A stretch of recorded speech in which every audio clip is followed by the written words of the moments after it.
Bonjour, je suis Matt d'Artisanal Brewing. Je vais vous présenter les instructions pour le branchement, l'utilisation et le rangement de l'Alaska, cette tireuse froid sec double bec du fournisseur DAV avec donc ce bandeau gris qui désigne vraiment la machine. Donc la première chose à faire, c'est d'installer la tireuse sur une surface plate, donc idéalement une table. La deuxième chose à faire va être de brancher le tube de CO2, c'est-à-dire ce câble noir avec cette bague en argent sur le CO2, donc le lacet de sécurité, et de venir ici se connecter à la main en n'ayant pas peur de vraiment forcer le plus possible pour assurer une jointure parfaite. Une fois qu'on a branché ça, on peut ouvrir le tube de CO2. Voilà. Une fois qu'on a branché le tube de CO2, la prochaine étape va être de venir percuter le fût, c'est-à-dire connecter le fût à la machine. Pour faire ça, on vient enlever l'opercule du fût et on prend la tête de soutirage qu'on va venir faire glisser dans cette encoche et donc appuyer, percuter. Voilà, le fût se met à la pression qui est désignée à l'arrière de la machine. Et donc c'est la prochaine étape où il faut venir à l'arrière de la machine et s'assurer sur le mano ici qu'on est bien à environ 2,5 bars. Si ce n'est pas à 2,5 bars, il faut aller dans la machine en soulevant le capot et utiliser cette vis ici en tournant vers la droite pour augmenter la pression ou tourner vers la gauche pour réduire la pression.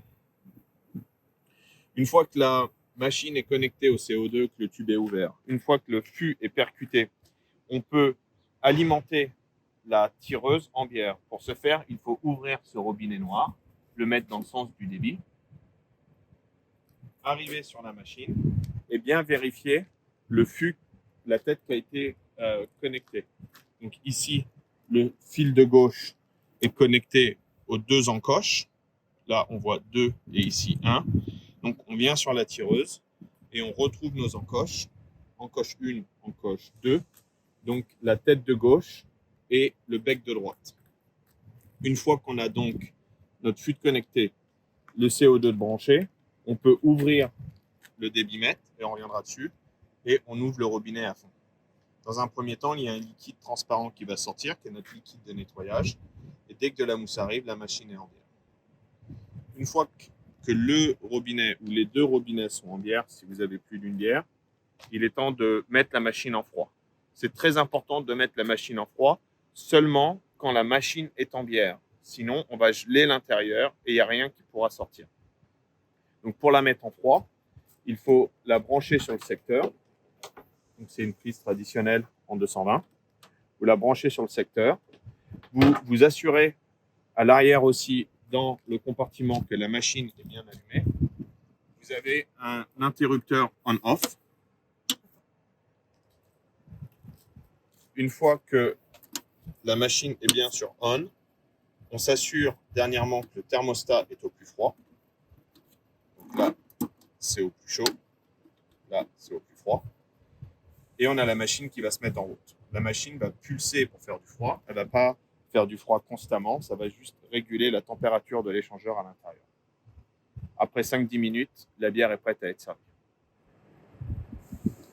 Maintenant, on va essayer de se servir une pinte. Donc, une fois que la machine est prête, une fois que la machine est froide, que ça a été branché pendant 5 à 10 minutes, le service est relativement simple. Il faut ouvrir le robinet pendant une demi-seconde avant de pouvoir mettre le verre.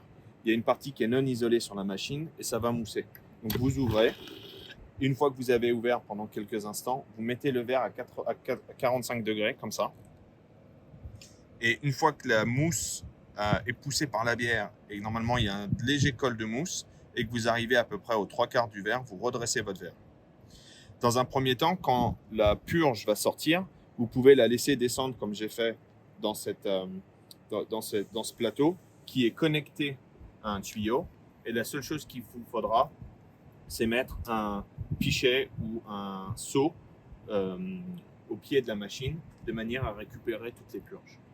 Alternativement, si vous ne voulez pas utiliser ça, vous pouvez juste le relever, mettre un verre en dessous et purger directement dans un verre ou un pichet. Voilà. La dernière chose à bien noter, c'est qu'il y a un robinet compensateur. Ce robinet qui est ici, quand il est en position haute, il n'y a aucun débit qui va se faire. Quand c'est en position basse, on va avoir un débit très rapide. Donc en début d'apéro, on recommande fortement de l'ouvrir que légèrement. Et au fur et à mesure où il y a besoin d'avoir de plus en plus de bière, la machine sera à température entièrement et vous pouvez ouvrir un peu plus. Donc la dernière étape va être le rangement. Pour la préparer pour le retour, il faut la débrancher électriquement pour arrêter qu'elle fasse du froid. Et après, il va falloir déconnecter le CO2 et la bouteille tout en s'assurant qu'il n'y ait pas de pression dans les tuyaux. Donc pour ce faire, ce qu'on recommande, c'est de fermer le tube de CO2, mais de ne pas déconnecter ce tube tout de suite.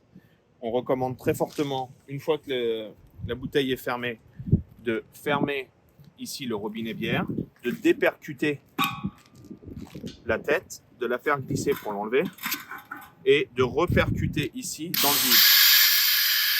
Le CO2 qui va sortir de la tête et le CO2 qu'il y a dans le tuyau et dans la machine. En faisant ça, ça nous permet de pouvoir retourner sur la bouteille et de dévisser simplement sans avoir de pression à ce niveau-là. Une fois que le tube de CO2 est déconnecté, une fois que les fûts sont déconnectés, on peut remettre toutes les têtes de soutirage, tous les tuyaux, tous les câbles dans la partie supérieure de la machine. Et surtout pour le transport, pour vous, pour éviter d'avoir de la bière dans le véhicule, remontez bien vos débitmètres fermés tout en haut, de manière à ce que si pendant le transport vous avez quelque chose qui vient appuyer sur les robinets, eh ben, il n'y a pas de bière qui va couler dans votre voiture.